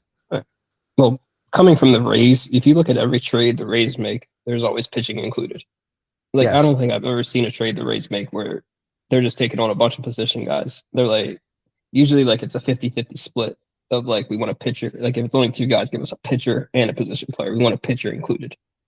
And those guys end up being incredibly good for 2 Yeah. seasons, and then they go sign a free agent deal, and then they're mediocre. So Yeah. I Or the don't Rays know. trade them. Like it's Yeah, insane. or they flip them. I don't know if I want to be. I don't know if I want to follow a team that has no franchise players. I think that the Nationals, the DC sports market, the history of the team, we need some guys. We need some guys who are like, and maybe James Wood is one of those guys, or maybe one of those guys is in the minors. But we need some true franchise players. And if they want to move guys at the margins, and utility players, or relief pitchers, or maybe our fifth starter, if they want to wheel and deal, go for it. But give us a core. Yeah. Well, let's switch to the offense because that seems like that's where your franchise guys are. Yes. I did read something today. I want your take on this about a possible Dalen Lyle extension. Yes. Do you think he's a good candidate, and do you see him getting an extension from this front office? I think that the Nationals, if they are serious about competing, desperately need more players under long-term contract. And this is something that we have almost not done. It's a reflection, like I said, of frankly cheap owners. You can blame Mike Rizzo, and he probably deserves some of the blame. There's a lot that Mike Rizzo did wrong, but I think that his actions year after year were the reflection of a guy who was trying to build the best roster he can with a shoestring budget.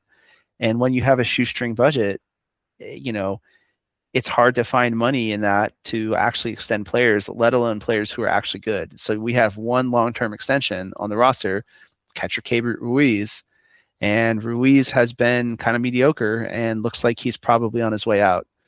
And he's the only one under contract, guaranteed for next season too. So, yeah, I mean, you think about it. Do you think this front office is going to be kind of like how the Braves are and start targeting these guys a lot earlier? I think like we need if they're to. good at identifying people. One of the big question marks about the Taboni Butera era that we're in is the Lerner family going to open up their pocketbooks? Are they going to give Taboni some more resources to use? I mean, we have Corbin off the books, we have Strasburg off the books. We are a very lean run organization in a city that shows up for games. Like the attendance numbers are still pretty good, even though that we're bad. We're a bad team. We've been a bad team for a really long time. People still show up. Well, it's also in a vibrant city. You're in the stadium's in a good area. People enjoy hanging around the area and going to games. I mean, and it's a populated area. It's not like you're isolated outside of a big city. The things that you have to do to run a ball team, have a nice stadium, have good food, have cool merch, have fun special events. The Nationals organization is good at those things. If they were bad at those things, yeah, maybe it would be a dead stadium, but they're good at those things. It's fun to go to a Nationals game, even though the Nationals stink.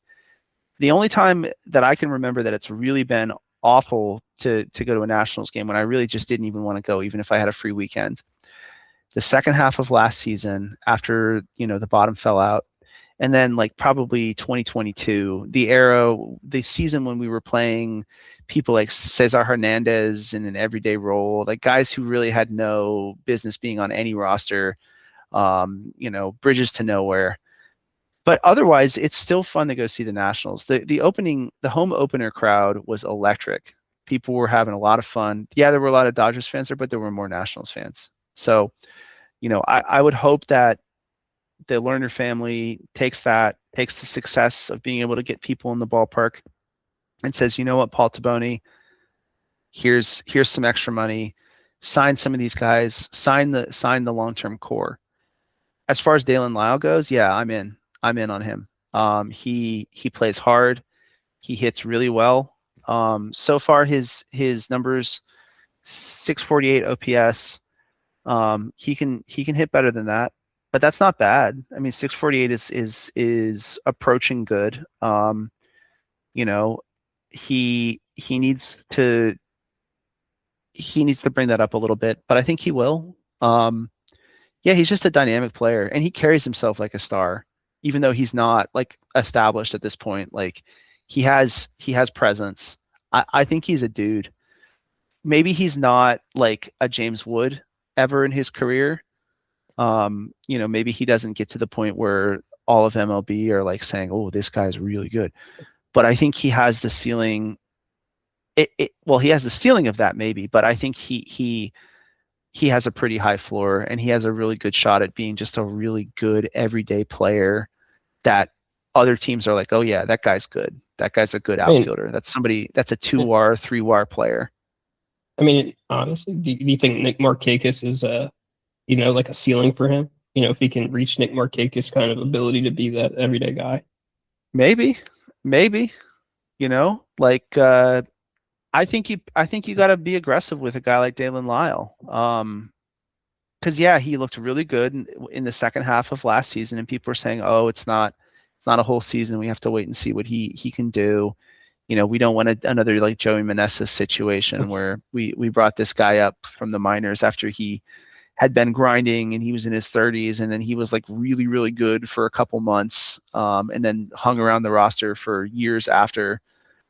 Despite the fact that he was no longer really, really good. But no, like Dalen Lyle showed last season, he showed in spring training, and then he's so far, while he's not playing as well as I know that he will, he's been good enough that I feel comfortable, I feel confident with saying that he's somebody who we could extend. Brady House is another player that I want to see us extend. I am really high on Brady House. You look at his stats, he's got an 854 OPS. He has 2 home runs, 3 doubles. He strikes out a lot, 13 strikeouts in 44 at bats, but that's just who he is. That's the type of player he is. And last year it was a problem. In the minors, it was a problem. This year he is doing enough when he's not striking out that it's not a problem. It's just who he is. And I mean, CJ Abrams is looking really, really good. I mean, he's almost got a 1 WAR in 12 games, which is pretty good for someone who he had question marks coming into the season, just based on last season commitment and if he was in the right headspace to play. But he seems like he's doing pretty good. He's played really well. I hope he continues to play really well. I hope that he plays really well for the team that we trade him to, and I hope that the prospects that we get for him are really good. I don't think he's long for the roster. I mean, he's played really well. He did have an incident early on where he hit the ball really deep and stood there pimping it and watching it, and it was a double. And then he got thrown out at second base. So he apologized for that, but that is just such a typical CJ Abrams moment. I still have those questions about him, about whether he has that that discipline that you need from somebody to be a star consistently. But he has talent. I mean, he's showing that talent right now. But I don't think he's our guy. Okay. I Don't do tell have the a other question. managers. Don't tell the other Okay. managers that. He is under contract forever. He's a star franchise player. We would need a really good offer to trade him. Like, let me tell you, really good. Hey, you're gonna make an offer? Okay, but it's got to be really good though. San Diego, man. That's the place to trade. Send him back. That's where we got him from. or Trader Jerry in Seattle. Those are the two Oh, places I would be calling for offers because they like to wheel and deal. we did make a trade with Seattle in the offseason. We traded reliever Jose A. Ferrer, a guy who would definitely make our bullpen better, for Harry Ford, who is hopefully the future catcher. So we'll see how Ford does. I haven't checked his minor league stats lately. He still needs a little bit of time, marinating in AAA before he's the guy. But yeah, he's probably our starting catcher of the future. So I do have a question for you. Just looking off stats in general. There's a couple guys, Curtis Mead and Joey Weimer, that they're getting some playing time, but do you think these guys can be everyday guys and get some more? Because they look pretty good. Like on paper, they're looking really good. So Joey Weimer with Yeah. Weimer, he's a platoon guy probably, and Okay. we got him. He came in like this guy came out of nowhere. He came to spring training, I think, on a minor league deal or maybe non-roster invite or something. He made the team. He looked elite for the first he's played in 8 games. He looked elite for like the first 6. He had a extended hitting streak. He tied a record because he just kept getting on base ever since his first at bat in the new season. They are using him in a platoon role. I think he has platoon splits. I think used in that role, he definitely has potential to stick around. But the Nats just have so many outfielders. This is not a bad problem to have. It's a weird problem. It's a weird problem for the Nats to have anything, but it's an especially weird problem for the Nats to have too much of anything good. Because right now, James Wood, James Wood's the guy. He's the man, right? Like, he's sticking around. He has as high a ceiling as anybody who's hit as a national since Juan Soto. I'll be on the record for that. And he's looked like he could get there at times. He has gotten there for stretches. He's the guy. Okay, James Wood's starting. You got to start him. He's the guy. Dalen Lyle, I just said some nice things about him. I think he's really good. I think he's somebody who should be a starting outfielder. Okay, well, who else? Neither of those guys is really a center fielder. Jacob Young is the true center fielder. Jacob Young has continued to be Jacob Young. He plays harder than anyone. He makes incredible defensive plays. He seems like he's been getting a little bit better at stealing bases. He only has 1 steal, but it was a really nice steal. It looked really good. So that's something that he was really, really good stealing bases in 2024. He fell off. In 2025, he got caught a lot, so that's something that we need him to do better. He's a light hitter. 660 OPS, I think, is probably what we can expect from him this season. That's where it's at now. It's probably where it's going to be. Okay, so where does that put Joey Weimer? Like, do you platoon him? Do you move one of those guys to DH? Probably. I don't know. Jose's in the DH spot. Should Jose be in the DH spot? Jose Tena? Yeah. Yeah. Jose Tena.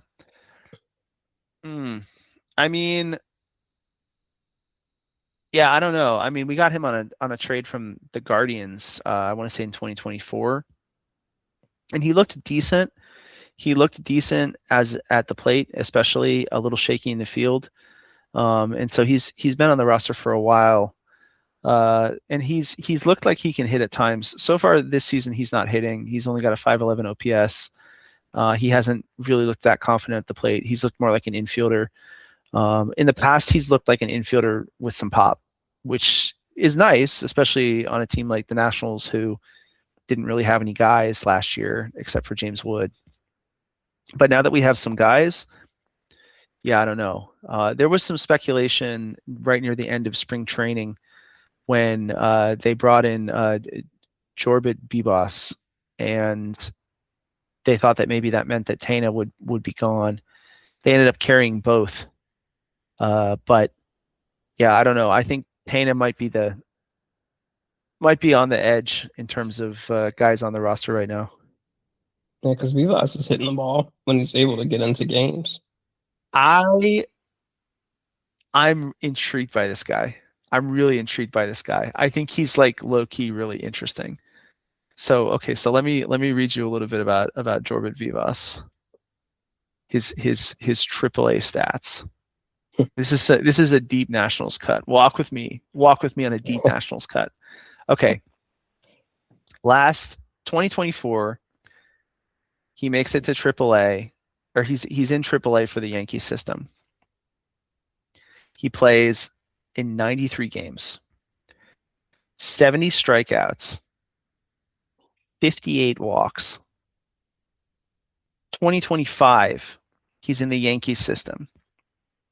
At AAA, he plays in 100 games, 45 strikeouts, 64 walks. This dude walked more than he struck out. And he had 374 at-bats. So that's not a small sample size.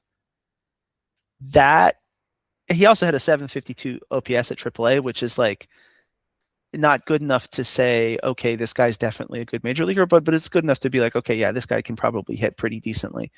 But when you have an eye that elite, you got to give this guy a shot. Yeah. I mean, that's actually, well, I'm actually shocked more teams didn't really jump on this guy. It's crazy. Yeah, and he didn't make it. He didn't make the Yankees roster, so that's why we were able to get him. I think he was like cut at the very end of spring training. Dude, isn't that insane? Well, I mean, I don't get the Yankees, man. I mean, they keep so many people down, but I mean, they love Volpe. Volpe ass, man. That's all they want. That's all they keep talking about. Volpe's gonna do it. Finally, Volpe's gonna. They got to find some new way to choke, so the New York media market can have something else to freak out about. But yeah, I mean, I think Bibas is out of options, which is another reason why they maybe tried to move on from him. But like when you're walking that much, you got to give him a shot. Yeah, that could be a dude. How many times have we seen the Yankees struggle to get on base? And I'm like, if this guy's getting on base and not striking out, why are you not giving him a chance to keep doing? Just do that. I mean, so far he's had very little time at the plate. He's had 18 at bats, 3 strikeouts, 3 walks. Okay. He's had some hits though. He's had 7 hits. He's 7 for 18, which is like what you want to see. No power. None of them were extra base hits. But I mean, that's like. So here's the thing. I don't understand why those guys are neglected, because I would much rather have in my lineup people that can hit the ball and get on base and play station to station instead of just power strikeout people. Because if the goal is, I mean, you saw it in the playoffs. Seattle could have made the World Series if they could just drop a bunt. You don't have to, like, those guys aren't valued. And it's like, it's so microscopic when you see it in the postseason. It's like, just drop a bunt. Like, literally, man on second, nobody out. Drop a bunt, put him to third, and then give yourself a chance. Like, but people are just so hell-bent on home run or nothing. Getting a base runner makes pitchers worse. I can't emphasize this enough. Getting a guy on base makes pitchers worse. It's that simple. So if you can get somebody who can get on base a lot, he can be a big asset. Now, you don't want everybody on the team to be like that. But for like a leadoff hitter, like imagine a crazy, like weird alternate scenario where Jorbit Vivas, a guy who I had never heard of before like a couple weeks ago. Imagine if this guy can hit like he did at AAA or close to, 700, OPS or whatever, but walks. He just walks. Put that guy in your leadoff spot. James Wood in number 2. Yeah. I mean, or not even James Wood, Dalen Lyle, a guy who hits a lot of doubles, right? Like, you were just generating runs by having a guy like that who can get on base a lot. Well, I mean, Luis Arias, I mean, it took him so long to sign, and it was just like, I just don't get it. Like, why do teams want to overpay for like the home run or bust? Yeah. And I mean, like they've gotten away from that because I mean the mid 2000s, those guys are just getting huge contracts and it was not paying off at all. Yeah. Like it was a lot of bust. And they finally started realizing we should stop doing those 7-year contracts for those guys and paying them a ton of money. Do the short-term deal, give them a little bit more average annual value, but don't waste 7 years. But don't sign a 3 true outcome player to a 7-year contract unless he's like Aaron Judge. Yeah, I mean, it's just like, I mean, I think Tampa Bay values that a lot more than other teams. I think the Dodgers value that a lot more than other teams, where it's just like, let's get guys on base. Let's play a little stays in the station, but we also got guys that can hit in the gaps, can pop 20 home runs, and we can generate, we can put the crooked number up in 2 innings a game. I want to make one more point about the Dodgers. I swear I'm not a Dodgers fan. There are 2 ex-Nationals on the Dodgers right now. One of them is Blake Trinan. He was a relief pitcher in the Nationals. He pitched pretty well for us many years ago. It's been a really long time since Trinan, rocked the red.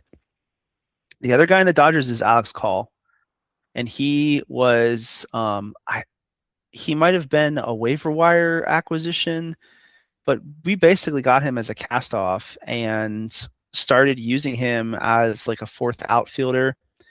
And he just played really hard. He went where we needed him to go. He played he was up and down. He spent time in the minors. He just did everything that we asked him to do. And he hit pretty well at times, like surprisingly well, especially for a guy who's like a utility platoon 4th outfielder type guy, a guy who's on the edges. And the Dodgers, for whatever reason, they looked at our roster and they're like, this is the guy we need to get.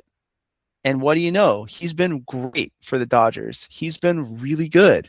He's not playing every day, but when he is playing, he's hitting to like an 800 OPS. And he plays hard and he looks like he's having fun out there. He hustles, he's like going for head first slides and stuff. Like guys like that are really important. And we do miss them a little bit around here. I mean, we have a million other outfielders, so it's like, okay. But yeah, like it's just really telling that the Dodgers organization, this organization that is so good at baseball, is so successful, looked at the Nationals roster and we're like, no, that's the guy we want. That's who we need to trade for. Yeah. I mean, like when the Orioles were doing the rebuild, I mean, we picked up some guys. I mean, none of them really stayed on the roster. Like Renato Nunez, he had one good season. But I mean, we still didn't offer him a contract after his good season. But I don't know. There just seems like Jorge Mateo is the one where, everyone in the league said, just let this man play every day. Yeah. And is he an everyday player? No. But is he a great bench piece and utility piece to have? Absolutely. There's just guys where if you give them the chance to be on a rebuilding team and just see what they got. But some of these rebuilding teams, I just don't get why they just don't want to give chances to people. Yeah. You need leadership that's willing to take risks. And I think the biggest takeaway from Taboni and Butera is that these guys are willing to take risks in a big way. And, with the bullpen, that hasn't panned out, but I think that has more to do with just the personnel than anything. But I mean, overall, like using an opener for the second time in Nationals history because Zach Littell wasn't ready to go. Okay. And then you pull Littell after 75 pitches. Yeah. I mean, that's gutsy. And guess what? It worked. I mean, I don't think we won that game, but the opener was really good. He cruised through the top of the lineup, PJ Poulin, and set it up for Littell to look good and to build some confidence. So take risks, try things out, play guys. Curtis Mead, you mentioned him earlier. I want to talk about him real quick. He is somebody who he's been in baseball for a while. He has never really gotten a full shot. I don't think he's played a full season in the majors. He's been on he was a Rays guy, but the Rays never gave him a full season, right? Like 24 games in 2023, 38 in 2024, 90 games in 2025 because they flipped him to the Rays or the White Sox. But I mean, the White Sox is where good players go to die. So, but yeah, we're giving him a shot. We're like, we need a first baseman. We've needed a first baseman for a really long time. They probably were familiar with Curtis Mead from his time with the Rays. They're like, give this guy a shot. Maybe he's not going to be our starting first baseman, but maybe he's going to be platooning. And so far, he's looked pretty good. He's 5 for 15. He's hit 2 doubles and a home run. So that's what we want out of a first baseman. And all right, looking a little lower in the system, there is some good news. MLB.com came out with rankings of minor league teams, single A through triple A. The Fred Nats came in at number 5. Let's go.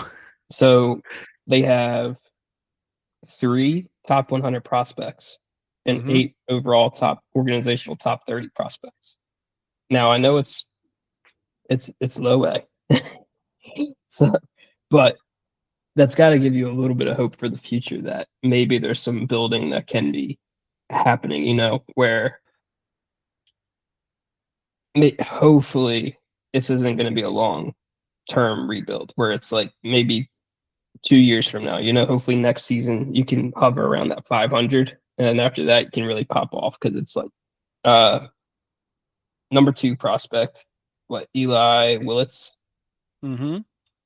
Number 10, Gavin Fine. So they're both infielders, right? So, there's only 2 top 100 prospects. So Eli Willits is number 10, and Gavin Fine is number 98. But overall, there's organizational-wise, there's 8 top 30. So you got 2 infielders there that are ranked in the top 100. And then, you also got Luke Dickerson, Coy James, Ronnie Cruz. So, there's some guys. Hopefully they can be centerpieces coming up. And you hope, just imagine if they all come up at once in like 2-3 years. If you look at the MLB Pipeline top 100, we have 5 prospects in there. Mm-hmm. Willits, Fine, but also Travis Sikora, Harry Ford, and I think Susana's in there as well. Yeah, Harlan Susana. Mm-hmm. Yeah, so there's Fine was a key part of the Mackenzie Gore trade. So that's a Taboni acquisition. And I think a sign of where his head's at in terms of just trying to rebuild our farm system. And then Willits is, I think we drafted him, right? So he's like a sign of maybe better drafting, maybe better processes and picking better players and being smarter with the draft. And if we continue to make smart trades like the Mackenzie Gore trade, which I think I said some good things about that last time, but I'm going to say it again. I think it was a really smart trade. If we continue to make trades like that and we continue to draft better, it's only a matter of time before we're starting to play better. I think what's so frustrating about this season is that, if you look at our fielding, okay, we're near the bottom. We've had some shaky fielding. If you look at our pitching, we have the highest ERA in the majors in terms of organization. But then you look at our hitting and it's like top five offense, And it's like, how many games would we have won if we weren't dead last in ERA, if we were 25th, right? how many games would we have won if our bullpen didn't blow? And I'd say at this point they've definitely blown 3 games, but you could argue that more than 3 games. It's brutal. It's just brutal because it feels like, okay, if the bullpen doesn't blow those 3 games, then we're close to 500, and it's just not it's not panning out the way that Nationals fans want. So, but we're moving in the right direction. Yeah. So before we go, there's one thing I want to touch on because I just read an article about this. So 2010, and even though this is about the Orioles, this could be relatable. They fire their manager, bring in Buck Showalter. Mm-hmm. So, I mean, that whole 1998 to mid 2000s, 2010s was just god awful. I think there was an Orioles fan, just brutal to watch and sit through. I mean, but we had this attitude of like, we can put runs on the board, but we're just going to lose the game because there's no pitching, yada, yada, yada. So why even bother, trying to compete? Buck Showalter came in and kind of changed the whole attitude of holding people accountable to do their job. Mm-hmm. Where it's like, why don't you play better defense? Why do you not take the extra base? And why are you lacking going around first instead of hustling and taking an extra base? Why are you not throwing to the correct person or backing up plays? So, because when you look at it, 2010, Buck Showalter, he actually finished with a winning record when he came in 2010. 2011 still sucked, but we still had this different attitude of we're holding people accountable. Adam Jones emerges as the leader of the team. Mm-hmm. Matt Wieters, Nick Markakis is already there. They're not the young bucks anymore. It's like, we need you to be, leaders of this team. We make trades, trade Koji, get Chris Davis. Say what you want about Chris Davis. He was good until that big contract. but I mean, you also pay 3 true outcome players long-term deals. That's right. And then, I mean, we bring in O'Day. We got Jim Johnson in the back of the bullpen. Starting pitching still shaky, but in 2012, Jason Hamill kind of solidifies it a little bit. So, I mean, do you feel like the Nats are kind of in that attitude-changing vibe of like, we need to start holding people accountable, do your job, and this can help right the ship to something bigger? I don't even think it's. I mean, I think for some players they need to hear that. CJ Abrams is a player who needs to hear that for sure. And I think he did, and I think he has taken it to heart. I think that's part of it. I think another part of it though is that you need to motivate a bad team. You need to get a bad team. You need to keep them playing hard. You need to keep them loving baseball even when they're winning 60 games. And that's hard. It's hard being on a team like the Nationals. It's hard enough being a fan. Imagine getting out there and just knowing that if you play a good team, you don't have a chance. Like something that, yeah, the Dodgers swept us, right? But we were in 2 of those 3 games. Like we were in it. One of those games, our bullpen blew, and that was heartbreaking because we were actually looking like we were going to win that game. But we played really well. We played hard against the Dodgers. And I think that's going to lead to situations where these players are going to pull off big, maybe they don't win, but they're going to put a lot of runs on the board against good pitching because they're just going to be looking for every opportunity. I think that's what Butera really brings. Is like he's motivating the players. They want to win for him. They also know that if they're on the roster, they're going to play. The way that he's moving the lineup and switching things around and moving people around, like he's giving guys shots. He's giving guys shots who may not necessarily get shots elsewhere. And, it remains to be seen what happens if those guys get those shots and still fail. We'll see. But I think that's another real big factor. Because, like, how many players on rebuilding teams just ride the bench? Like, why is he there? Why is he there to ride the bench? If he's there, you should play him. And if he sucks, then get someone else. Give someone else a shot. And that person who you do give a shot, he'll love you for it. And he'll play hard for you. And if he plays well, then you can give him more shots. So I think that's really what the Nationals needed. Being able to take risks and give people chances. But accountability is also a factor. I mean, Buck Showalter definitely had a reputation for, laying down the law with his team, and there are definitely teams that need that. There are teams that need to feel like they're part of something rather than just being 26 individual free agents. So that's one way to build that team chemistry. Yeah, I mean that's the thing. I mean, if Buter is coming in with that attitude of like, I know you can play it, because the biggest thing that changed with the Royals from 2011 to 2012, 29 of the games we won were one-run games. Wow. I mean, that was the biggest difference. We won those games instead of losing them.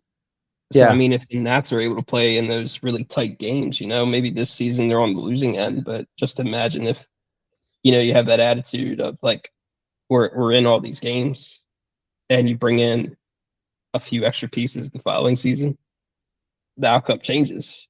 I mean, if the players can start seeing that of like, we're in these games, like we just have to keep grinding.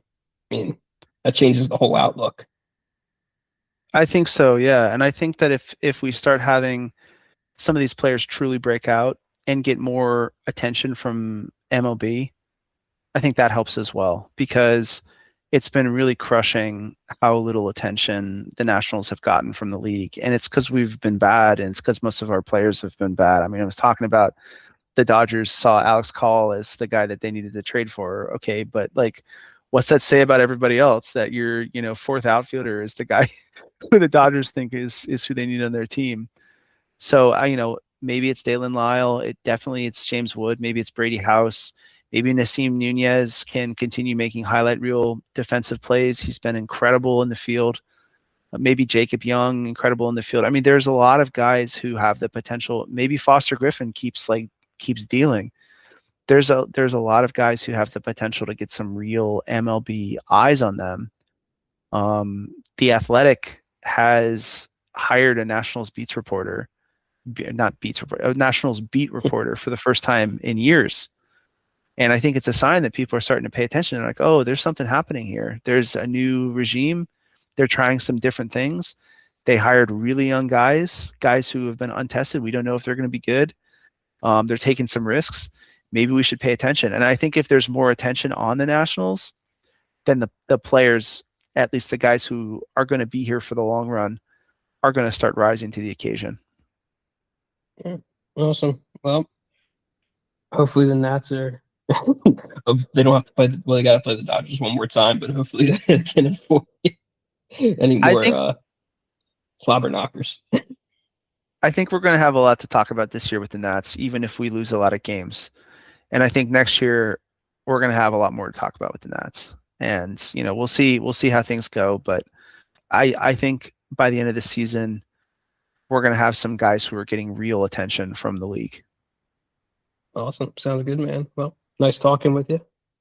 You too. Always a pleasure. Yeah. And we'll see what the future looks like. Go Nats. All right. That's going to wrap it up for episode 3 of the Mid-Atlantic Bad Takes podcast. We hope you enjoyed listening, and we'll be back after the NFL draft and recapping the selections made by the Ravens, Eagles, and Commanders, along with some updates on the O's, Nats, and Phillies seasons. Till next time, and remember, Cito still sucks.